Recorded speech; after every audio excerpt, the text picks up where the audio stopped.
67 का प्रातः class record है। दूर देश का रहने वाला आया देश पर आए, रूहानी बच्चों को रूहानी बाप समझाते हैं।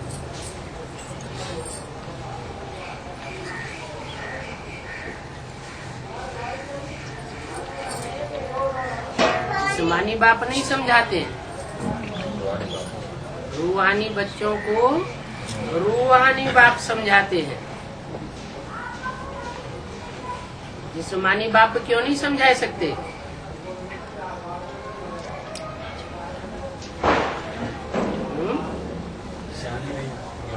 क्योंकि उनको रूहों का ज्ञान नहीं है।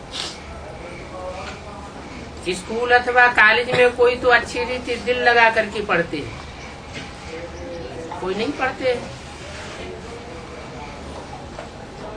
पढ़ने वाले समझते हैं कि हम पढ़ करके अच्छा पद पावेंगे,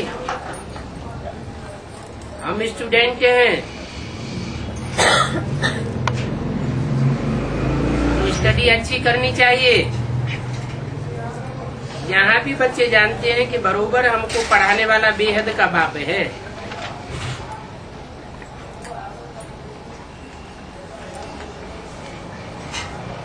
जो बच्चे यहाँ अच्छी रीति जानते हैं कि हमको पढ़ाने वाला बेहद का बाप है, वो बेहद की पढ़ाई भी अच्छी रीति पढ़ते हैं, क्योंकि जानते हैं बेहद के बाप से हमको बेहद का वर्षा मिलता है। हद का वर्षा तो इसी जन्म में मिलता है, न भी मिलता है, मिल भी जाए तो यही खलास हो जाए। लेकिन बेहद के बाप से जो वर्षा मिलता है वो अविनाशी 21 जन्मों का वर्षा मिलता है। बाप ने समझाया है कि नर से नारायण बनने की सच्ची सच्ची कथा कहो,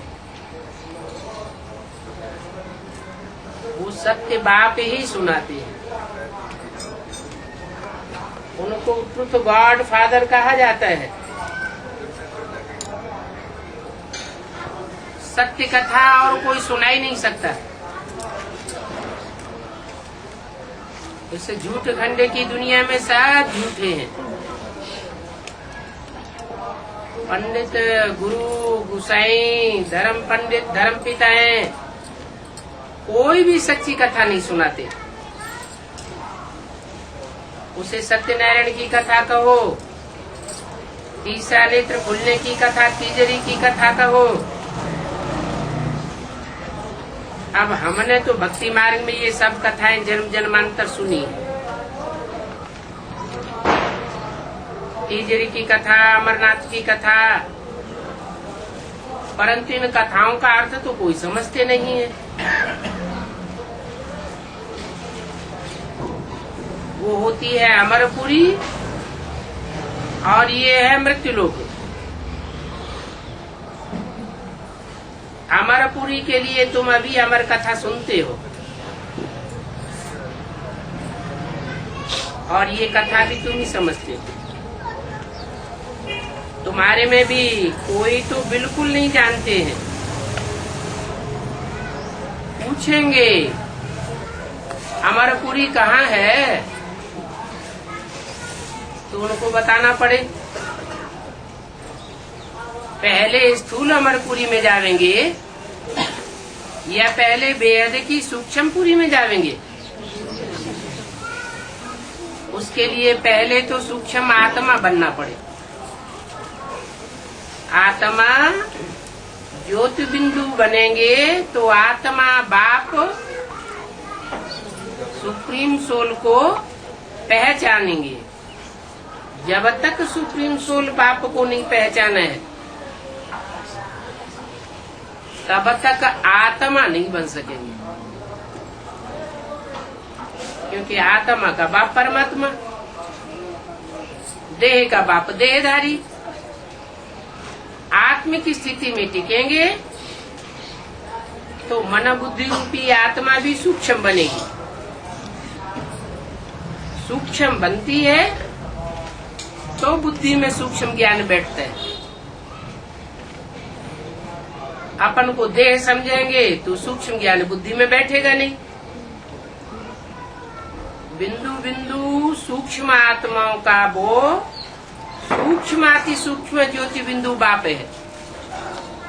वो इतना सूक्ष्म ज्ञान सुनाते हैं कि समझने वालों की बुद्धि में बैठ जाता है कि यही हमको इतनी सूक्ष्म स्टेज धारण करनी है।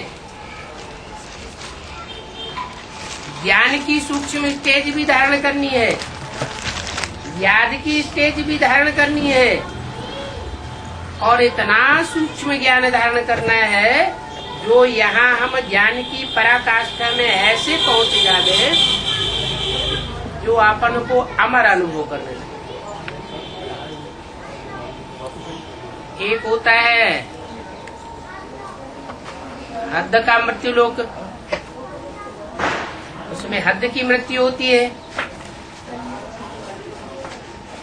एक होता है बेहद का मृत्यु लोक, वहां होती है बेहद की मृत्यु। अमर लोक भी हद का और बेहद का। इस दुनिया में तो बेहद का अमर लोक भी नहीं है और हद का अमर लोक भी नहीं है। लेकिन बाप जिस दुनिया में हमको लेकर आए हैं, पुरुषोत्तम संगम की दुनिया में, वहां हमारी बुद्धि में बैठ गया है कि हम बाप के बच्चे बनते हैं, निश्चय बुद्धि बनते हैं। पक्का बुद्धि में बैठ जाता है कि हम रूहानी आत्मा को रूहानी बाप मिला है। रूहानी बाप से हम रूह आत्मा की अनेक जन्मों की सदगति होने वाली है।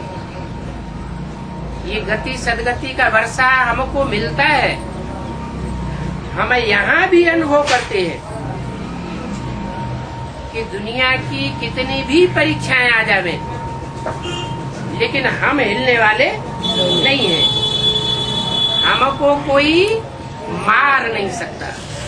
हम अजर अमर अविनाशी आत्मा है, अमरनाथ के अमर बच्चे हैं। लेकिन फिर कोई कोई को माया मार देती है। माया मारती है तो अपना बनाई लेती है। देह अभिमानी माया रावण देह अभिमानी बनाई देता है। आत्मिक स्थिति से परे हो जाते। आत्मा को भूलते तो परमात्मा बाप को भी भूल जाते, अनिश्चय बुद्धि बन जाती।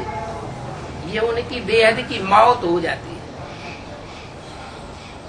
बेहद की ब्राह्मणों की दुनिया में बहुतों की मौत हुई है और बहुतों की होने वाली है। ये मौत का बाजार लगेगा, बड़ी बड़ी परीक्षाएं आएंगी, दुखों के पहाड़ गिरेंगे। लेकिन जो पक्के निश्चय बुद्धि है, जिन्होंने बाप की पढ़ाई गहराई से पढ़ी है, रेगुलर स्टूडेंट बने हैं, पंक्चुअल स्टूडेंट बने हैं, तो ऐसे रेगुलर और पंक्चुअल स्टूडेंट्स के ऊपर रूहानी टीचर की नजर रहती है और वो स्टूडेंट ज्ञान की गहराई में जाने के कारण मृत्यु को नहीं पाते। जहां भी चले जावे, बाप तो कहते हैं 7 दिन का कोर्स करने के बाद बल विलायत में चले जाओ। कोई जरूरी नहीं है कि बाबा से बार बार आकर के मिलना जरूरी है, नहीं। विलायत में जाकर के भी अगर सेवा करेंगे तो सेवा का मेवा खुशी मिलती रहेगी, आत्मिक स्थिति पक्की बनी रहेगी।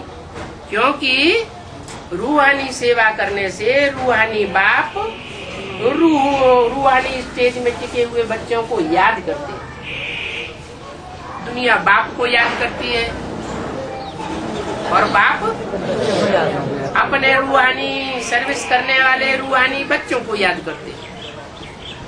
तो ज्यादा ताकत किसको मिलेगी? जो ईश्वरीय सेवा में लगे हुए बच्चे हैं उनको जरूर जास्ती ताकत मिलती है। उनको कोई माया रावण मार नहीं सकता। जो रूहानी सेवा में नहीं रहते हैं, सिर्फ अपने ही कल्याण में लगे हुए हैं, अथवा तो अपना कल्याण भी नहीं कर पाते, अलबेले हो जाते हैं, उनकी तो बात ही छोड़ो।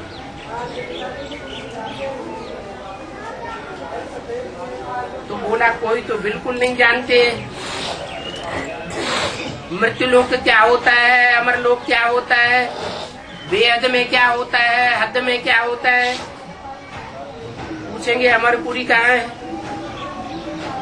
उनसे पूछा जाए अमरपुरी कहाँ है तो कह देंगे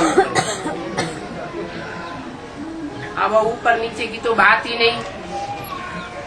यहाँ जो अमर बाप के अमर बच्चे बने हैं, यही अमरपुरी की स्टेज में बैठे हुए, जो कायदे अनुसार नहीं पढ़े हैं, भले सामने बैठे हैं, परंतु उनको धारणा नहीं है कि हम क्या पढ़ रहे हैं। वो पढ़ाई उनकी बुद्धि में आती ही नहीं है। ऐसे ऐसे को भी कई ब्राह्मणियां ले आती हैं जिनकी बुद्धि में आत्मा का परिचय भी नहीं बैठता और बापा का परिचय भी नहीं बैठता। तो भक्ति मार्ग में जन्म जन्मांतर झूठी कथाएं तुम सुनते आए हो, बहुत प्यार से सुनते थे। जैसे जैसे हालात वाले लोग होंगे, सुनने वाले वैसे वैसे ही मंडप बनवाएंगे, बैठ करके उस मंडप में सुनेंगे।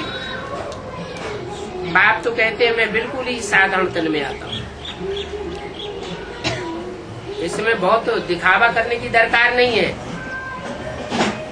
कि बड़ा मंडप बनवावे, लाखों लोग इकट्ठे हो जावे। मैं तो थोड़े थोड़े बच्चों की महफिल में आता हूँ, तो मैं थोड़े थोड़े बच्चों को पढ़ाई पढ़ाता हूँ। नाम ही रख देते हैं पांडव भवन, और पांडव तो 5 ही गाए हुए हैं। मनुष्यों की बुद्धि तो बिल्कुल मारी हुई है।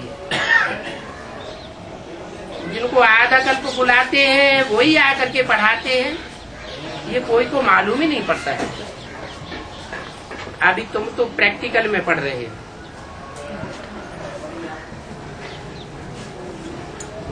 वो तथाकथित ब्राह्मण प्रैक्टिकल में पढ़ाई बाप से नहीं पढ़ रहे हैं। उनका कहना क्या है कि बाप ब्रह्मा के तन में आया था, पढ़ाई थी। किसको पढ़ाई थी? इन दीदी दादी दादाओं को पढ़ाई थी। इन्होंने प्रैक्टिकल पढ़ाई पढ़ी। दीदी दादी दादाएं भी नहीं जानते कि हमने किससे पढ़ाई पढ़ी। भगवान बाप से पढ़ाई पढ़ी अथवा माँ से पढ़ाई पढ़ी। माँ और बाप की पढ़ाई में बहुत अंतर है। माँ छोटे छोटे बच्चों को पढ़ाई पढ़ाती है। छोटे छोटे बच्चे अर्थात बेसमझ बच्चे, जिनकी बुद्धि में तुलसीदास के, कबीरदास के, रहीमदास के दोहे, कवित्व और कविताएं गहरे अर्थों में नहीं बैठती, वो उनको रट लेते हैं। बाबा ने मुरली में ऐसे कहा, बाबा ने मुरली में वैसे कहा, लेकिन जो कहा उसका गहराई में अर्थ क्या है? मुरली में बोला लक्ष्मी नारायण बुद्धू है, लक्ष्मी नारायण समझदार है, तो सुनावेंगे, लेकिन अर्थ नहीं बता सकेंगे कि लक्ष्मी नारायण समझदार कैसे हैं और लक्ष्मी नारायण बुद्धू कैसे हैं। दो बातें विरोधी कैसे हो सकती है? तुम्हारी बुद्धि में तो बैठ गया है। कैसे लक्ष्मी नारायण कौन है जो समझदार है और कौन है जो बुद्धू है। वो तो बोलते रहते हैं, लोगों को समझाते रहते हैं।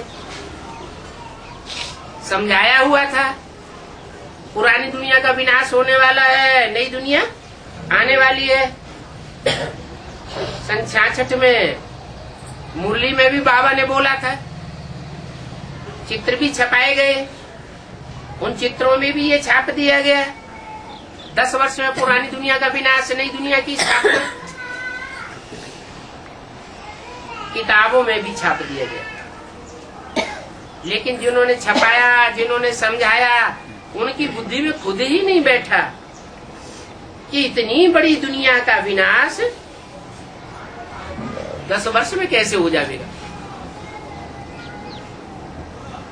सारी दुनिया को संदेश ही नहीं मिलेगा तो विनाश कैसे हो सकता है। दुनिया की मनुष्य आत्माएं तो भगवान को डरौपा देंगी कि हमको तो संदेश भी नहीं मिला।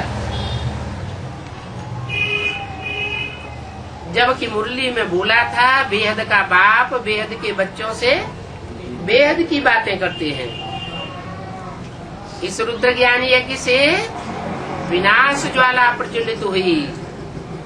रुद्र ज्ञान यज्ञ कुंड से विनाश ज्वाला प्रज्वलित होगी तो बाहर की दुनिया वालों को पहले सेक लगेगा, बाहर की दुनिया वाले पहले स्वाहा होंगे, या ब्राह्मणों की दुनिया जो इस कुंड के आसपास बैठी हुई है वो स्वाहा होगी। पहले तो ब्राह्मणों की दुनिया की बात है। बाप बच्चों को पढ़ाई पढ़ाने आया हुआ है, बाहर वालों को पढ़ाई नहीं पढ़ा रहा है। तो अंदर की दुनिया की बात थी, ब्राह्मणों की दुनिया के संगठन की बात थी। पुरानी दुनिया के ब्राह्मणों का पुराना संगठन खलास होने वाला है, क्योंकि झूठ के पट्टे पर है, सच्चाई के पट्टे पर नहीं। सच्चाई बुद्धि में बैठ ही नहीं है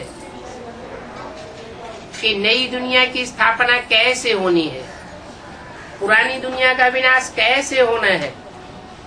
और तुम्हारी तो सूक्ष्म बुद्धि में बिंदु को याद करते करते ऐसी सूक्ष्म बुद्धि बन गई जो हर सूक्ष्म पॉइंट बुद्धि में बैठता जाता है। क्यों? तुम्हारी बुद्धि सूक्ष्म क्यों बनी? उन तथाकथित ब्राह्मणों की इतनी सूक्ष्म बुद्धि क्यों नहीं बनी? बताया, एक है मुखवंशावली ब्राह्मण और एक है मुखवंशावली ब्राह्मण। जो मुखवंशावली ब्राह्मण होते हैं वो मुख की बात पर गौर करते हैं। परमपिता परमात्मा शिव ने ब्रह्मा के मुख से जो गीता ज्ञान सुनाया, उस मुख के सुने हुए गीता ज्ञान पर गौर किया, मंथन किया, मनन चिंतन मंथन किया। ब्रह्मा की तरफ गौर नहीं किया। अगर किया होता, ब्रह्मा की तरफ बुद्धि गई होती,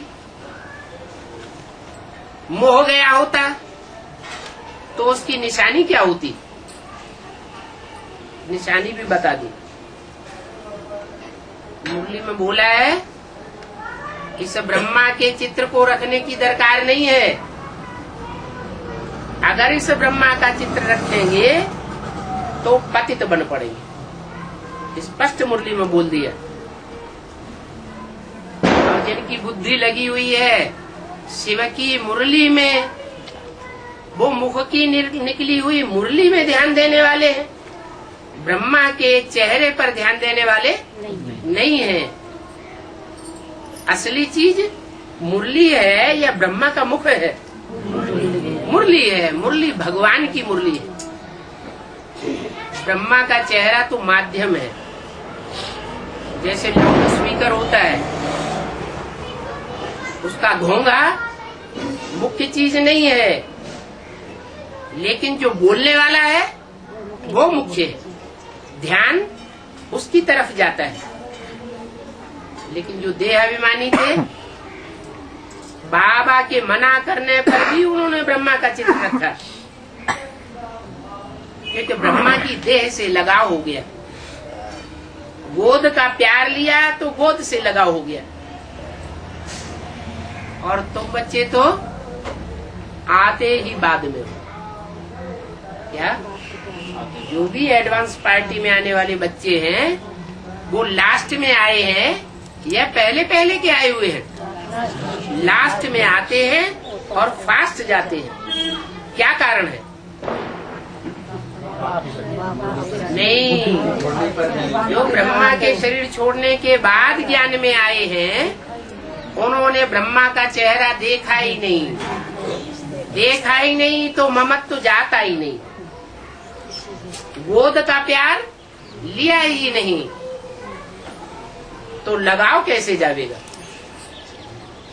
जो मुरली सुनते हैं उस मुरली की तरफ लगाव जाता है। मुरली में जो बातें बोली हुई हैं उन बातों के ऊपर बुद्धि टिक जाती है। मुरली तो बोलती है बच्चे मुझे याद करो, इस ब्रह्मा को याद भी नहीं करना है। 3 तबक्के सूक्ष्म वतन में दिखाए हैं। ब्रह्मा साकारी दुनिया मृत्यु लोक के तबक्के की तरफ बैठा हुआ है। ब्रह्मा की स्टेज किधर है? मृत्यु लोक की ओर। उससे ऊंची स्टेज है विष्णुपुरी और उससे भी ऊंची स्टेज है शंकरपुरी। शंकरपुरी में शंकर कहाँ बैठा हुआ है? परम धाम की ओर। तो सबसे ऊंची स्टेज कौन सी पुरी की हुई? शंकरपुरी की हुई। शंकर द्वारा विनाश गाया हुआ है। जो विनाश, आतताइयों का विनाश, अधर्मियों का विनाश कोई भी धर्म पिता नहीं कर सका। इब्राहिम नहीं कर सके, बुद्ध नहीं कर सके, क्राइस्ट नहीं कर सके, मोहम्मद नहीं कर सके, गुरु नानक नहीं कर सके। पुरानी परंपराओं का, पुरानी चलन का, पुराने संस्कारों का, पुराने धर्मों का विनाश कोई ने किया ही नहीं और ही अपना आकर के एक नया धर्म ऐड कर दिया। तो दुनिया में मतांतर बढ़ते रहेंगे या घटेंगे? खंडन तो हुआ नहीं पुरानेपन का। और अगर वो धर्म पिताएं पुरानेपन का खंडन करें तो कर भी नहीं सकते। क्यों नहीं कर सकते? उनसे पहले जिसने धर्म की स्थापना की है वो ज्यादा पावरफुल थे या बाद वाले ज्यादा पावरफुल? जितना धर्म पिता पुराना होगा उतने उस धर्म के फॉलोअर्स भी ज्यादा पुराने होते हैं, उनमें ज्यादा ताकत होती है। पुरानी आत्माएं ऑलराउंड पार्ट बजाने वाली होती है। उन शक्तिशाली आत्माओं का मुकाबला करना नए धर्म पिताओं के बस की बात नहीं है। हाँ, थोड़ा थोड़ा कन्वर्सन कर लेते हैं। जो भी आए हिंदुओं को कन्वर्ट करते गए, खुश हो गए कि हमने इनको जीत लिया। लेकिन नहीं, उन्होंने कच्चों को कन्वर्ट किया या पक्कों को कन्वर्ट किया? जो कच्चे थे, जिन्होंने ईश्वर की पढ़ाई को पूरा पढ़ा नहीं, तवज्जो नहीं दिया, रेगुलर नहीं हुए, पंक्चुअल नहीं हुए, उन आत्माओं को कन्वर्ट कर दिया। इसलिए बाप कहते हैं बच्चे मेरा डिसरिगार्ड न करो।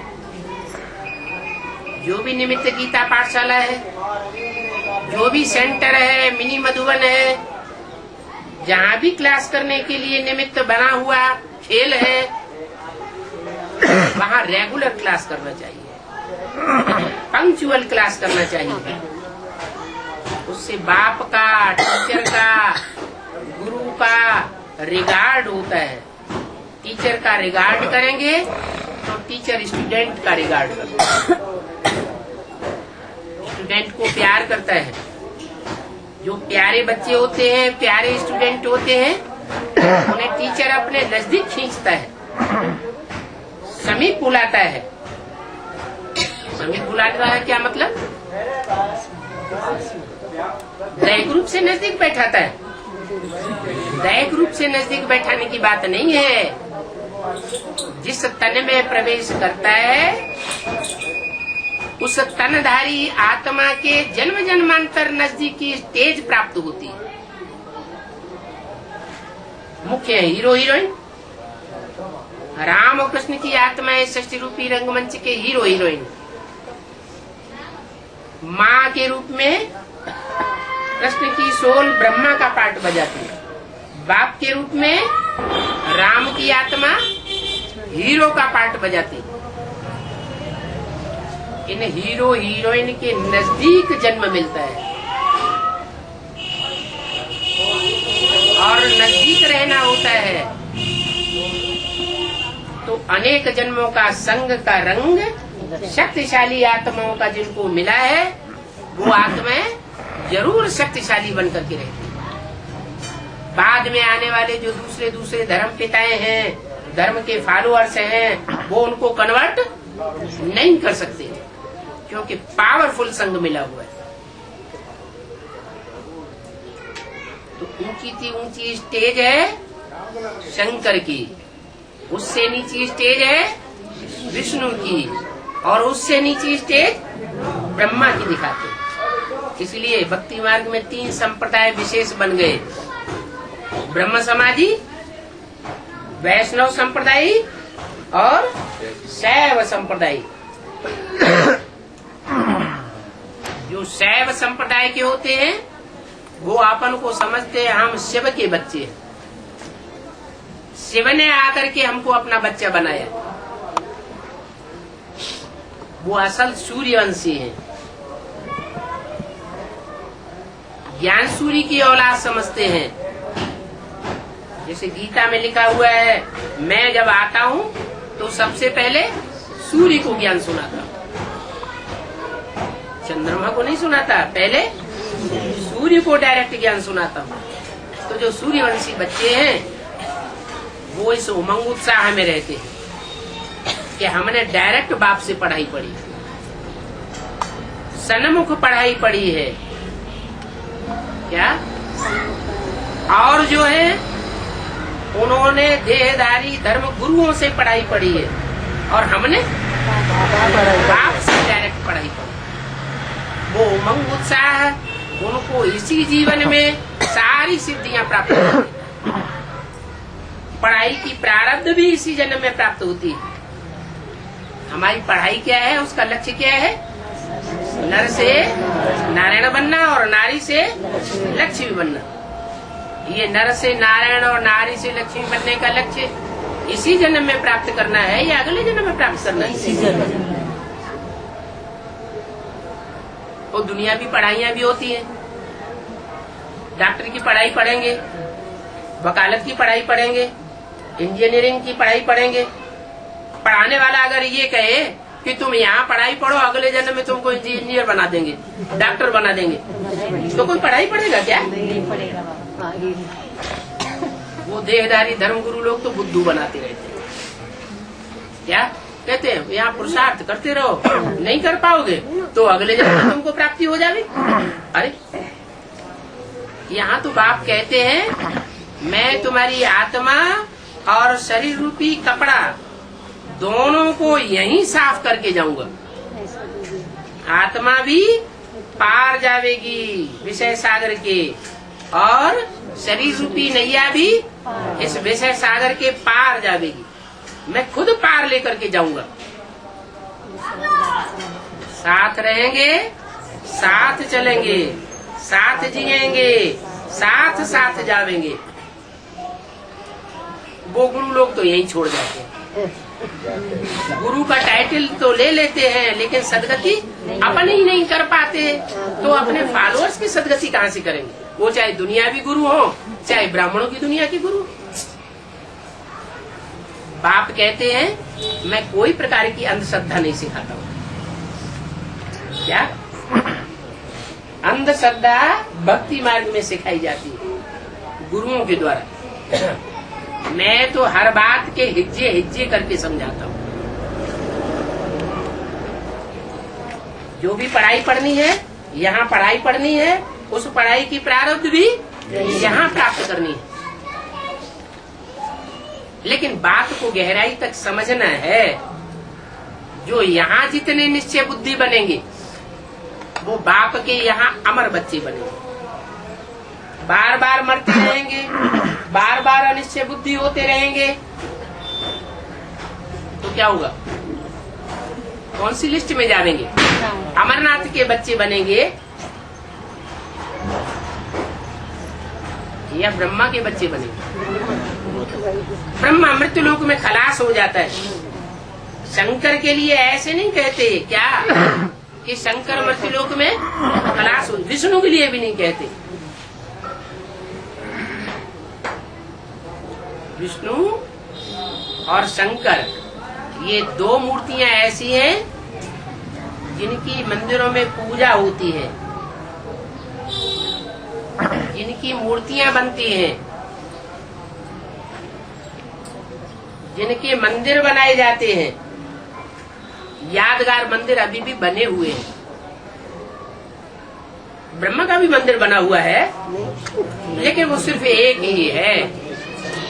उस मंदिर में भी जाने वाले जिज्ञासु पूजा नहीं करते हैं।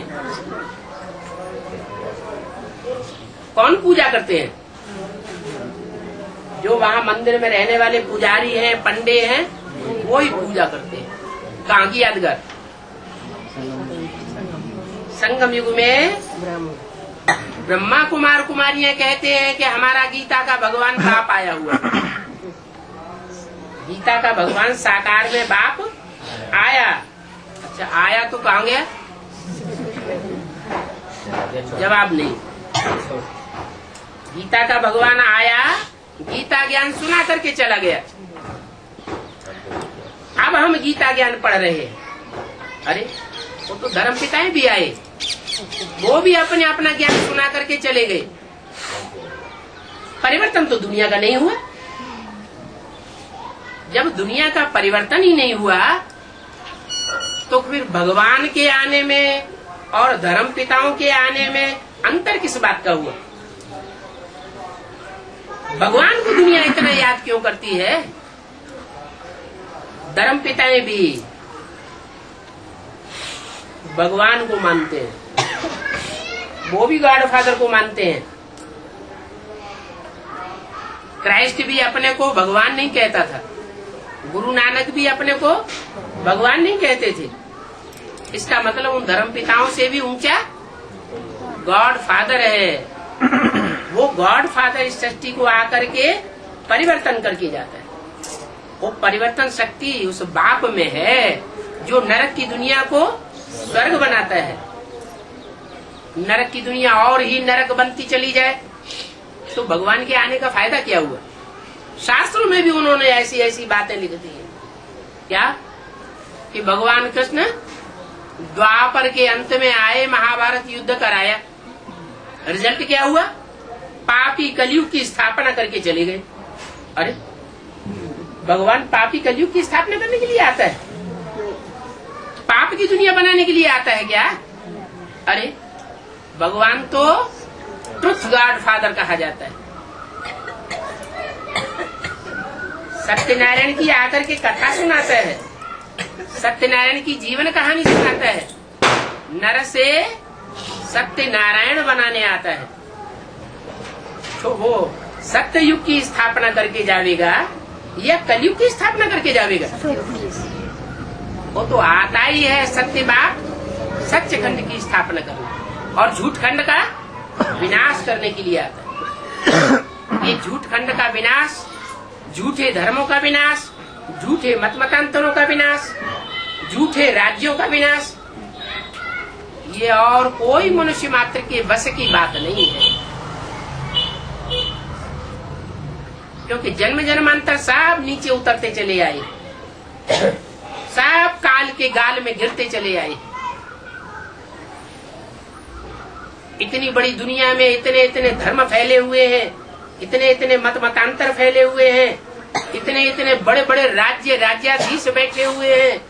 इनका मुकाबला करना मनुष्य के बस की बात नहीं है। ये तो गॉड फादर है जो अति साधारण रूप में आता है, साधारण तन में आता है। बड़े बड़े राज्याधीश, बड़े बड़े धर्माधीश उसको पहचान ही नहीं पाते। वो अंदर ही अंदर अपना नेटवर्क बिछाता रहता है, किसी को पता ही नहीं चलता कि ऐसी हस्ती भी संसार में आ चुकी है जो हम सबका तख्ता उलट देगी।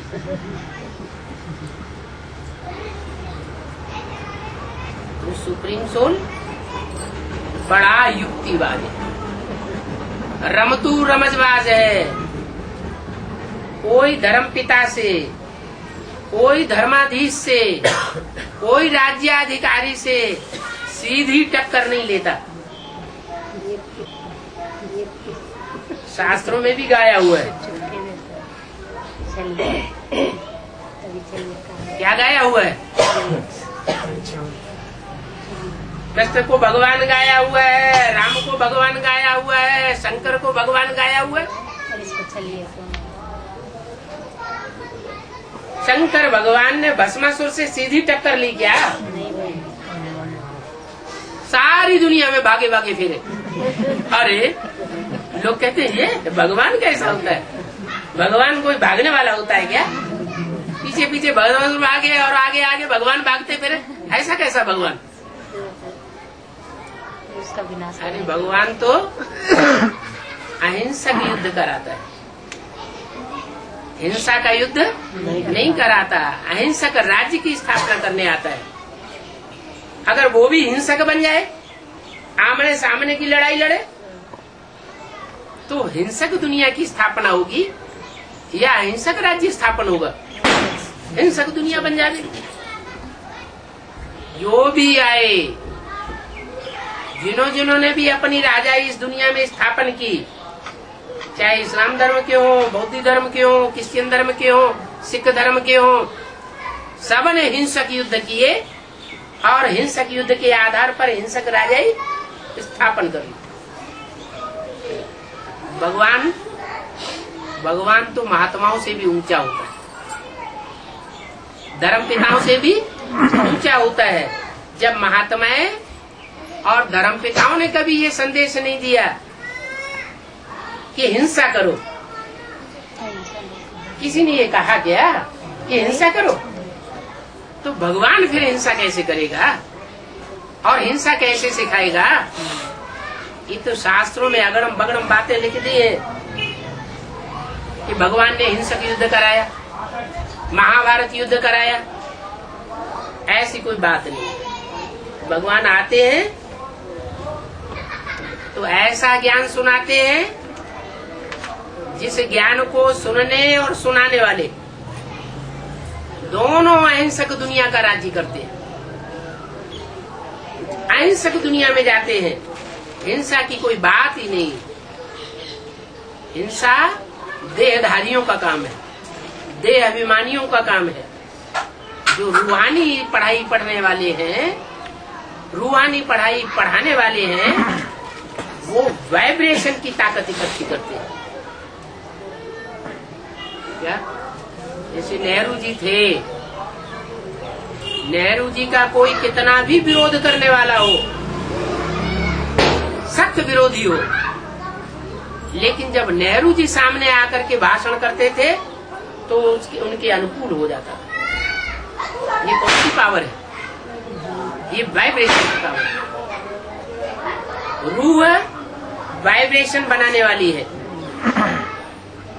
अच्छे से अच्छा वाइब्रेशन बना सकती है और खराब से खराब वाइब्रेशन बना सकती है। रूह अगर देवान में सेट हो जाए तो खराब से खराब वाइब्रेशन बनेगा, और रूह अगर रूहानी स्टेज में स्थिर हो जाए तो अच्छे से अच्छे वाइब्रेशन बनेगा।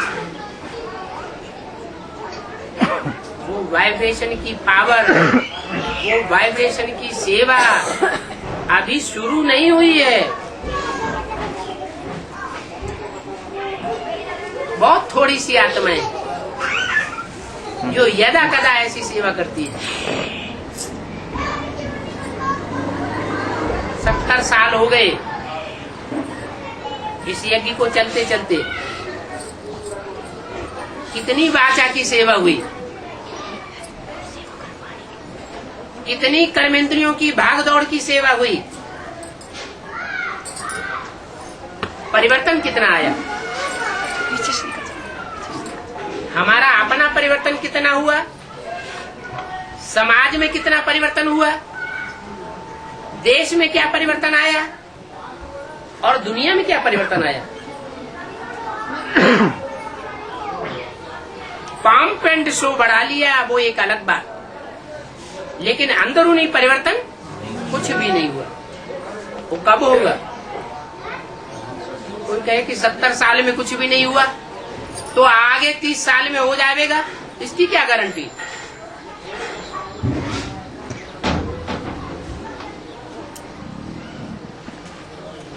इसका जवाब ये है कि जैसे पूरी कढ़ाई में डाली जाती है गरम गरम तेल में, जब तक पूरा पकती नहीं है तब तक नीचे रखी रहती है, और जब पक जाती है तो फूल के ऊपर आ जाती है। ऐसे ये राजयोग है,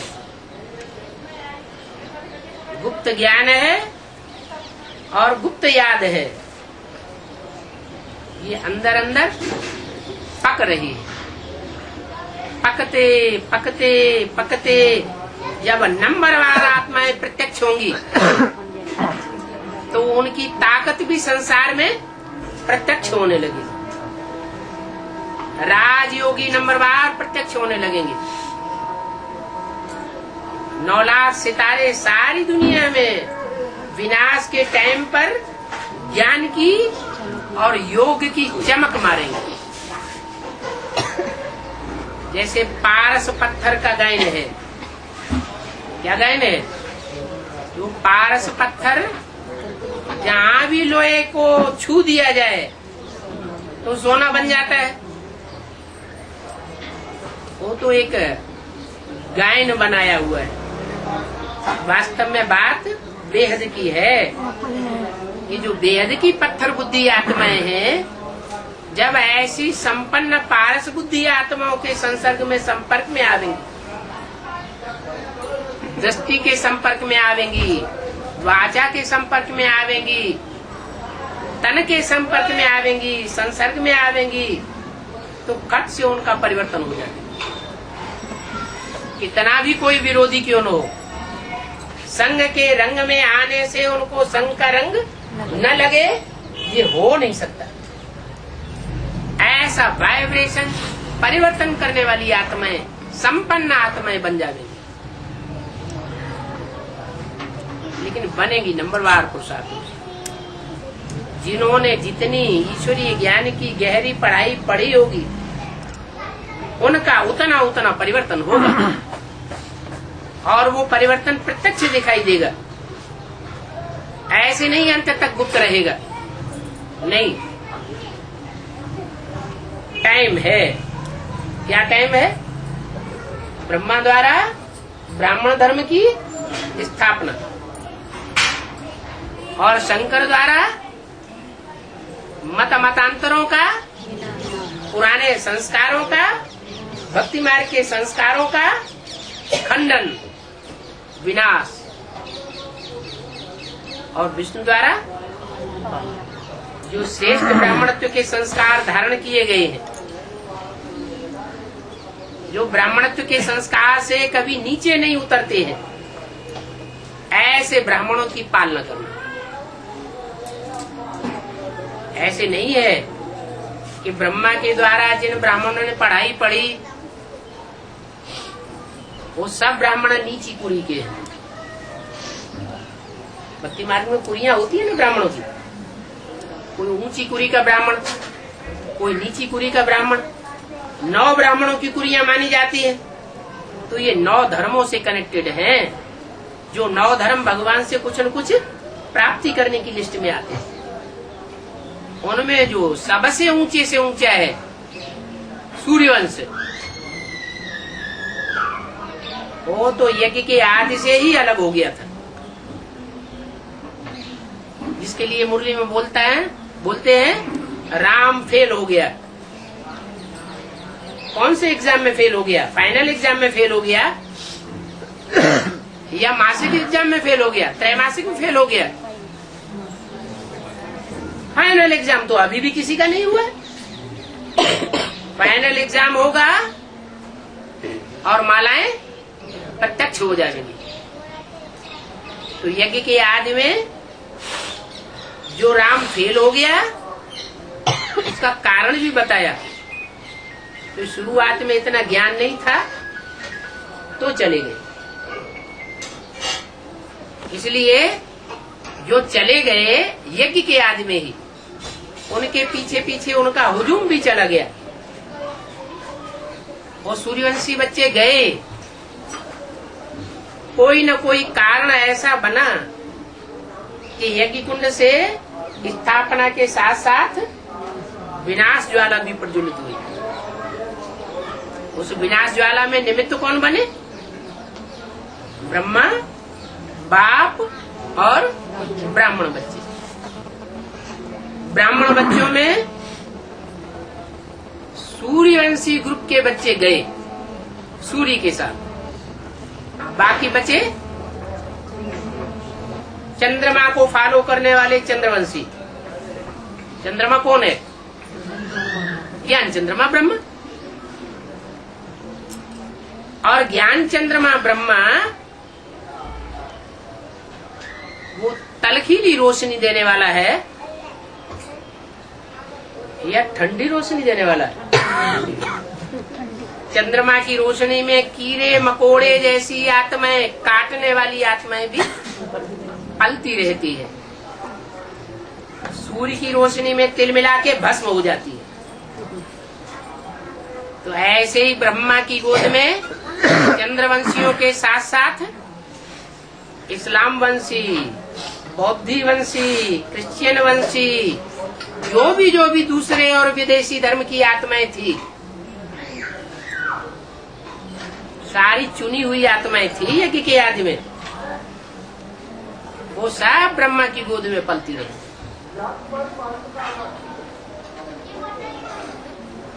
ब्रह्मा की गोद में पली, लेकिन ब्रह्मा को ही दुख देती रही। ऐ विधर्मी, जो 63 जन्मों में दूसरे धर्मों में कन्वर्ट हुए थे, वो ही कन्वर्ट हुई आत्माएं यज्ञ के आदि में सिंध हैदराबाद में इकट्ठी हो गई। उनमें थोड़ी सी थी चंद्रवंशी और थोड़ी सी थी सूर्यवंशी। तो सूर्यवंशी तो यज्ञ के आदि से ही गए, चंद्रमा के साथ चंद्रवंशी और दूसरे वंश की आत्माएं पलने लगी। उन आत्माओं ने ब्रह्मा को मृत्यु पर्यंत तक दुख दिया, सुख नहीं दिया। यहाँ तक कि अंत में जैसे आज की दुनिया के बच्चे होते हैं, माँ बाप के जीते जी सारी संपत्ति अपनी मुट्ठी में कर लेते हैं और माँ बाप को दूध की मक्खी की तरह निकाल के अलग रख देते हैं। ऐसे ही यज्ञ के अंदर ऐसे ऐसे बच्चे हुए जिन्होंने संस्था की सारी शक्ति, धन की शक्ति, तन की शक्ति अपनी मुट्ठी में कर ली। भ्रष्टाचारी गवर्नमेंट से वर्ल्ड रिन्यूअल ट्रस्ट की स्थापना कराई, बाबा को पता ही नहीं चला। मम्मा तो पहले ही शरीर छोड़ चुकी थी। बाबा बहुत सीधे साधे, मम्मा का साथ न होने के कारण ऐसे बच्चों के षड्यंत्र को नहीं समझ सके। काम सारा पूरा हो गया। 2 दिन के बाद जब बाबा को पता चला कि ऐसे ऐसे एक वर्ल्ड रिन्यूअल ट्रस्ट बनाया गया और उसमें यज्ञ के बड़े बड़े माने पहचाने महारथियों ने अपने साइन भी कर दिए, तो बाबा का दिमाग ठनक गया। जब तक डॉक्टर आया हृदय में दर्द हुआ और प्राण पखेरु उड़ गए। कितना हार्ट को तकलीफ हुई, शास्त्रों में भी आया हुआ है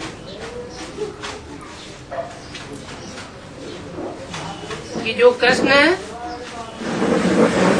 भगवान के रूप में जाना पहचाना गया, जिसने इतना बड़ा महाभारी महाभारत युद्ध कराया, 5 पांडवों को 7 अक्षौणी बना दिया, 18 अक्षौणी टोटल संख्या, उसमें से 7 अक्षौणी पांडवों की तरफ आ गए।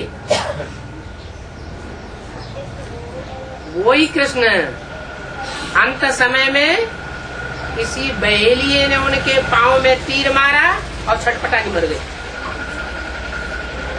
ऐसा हो सकता है क्या? तीर मारा माना बात का तीर मारा। उन्होंने ऐसी बात कर दी जिस बात से उनकी बुद्धरूपी पांव घायल हो गया और घायल होकर के छटपटा के उन्होंने शरीर त्याग दिया। तो ऐसी दुखदायी आत्मा यज्ञ में अम्मा, जो सारी सृष्टि की अम्मा थी, नाम ही था ब्रह्मा, बड़ी माँ, उसकी गोद में पलते रहे। उस माँ ने कितना सहन किया होगा। आज भी घरों घरों में माताएं कितना सहन कर रही हैं।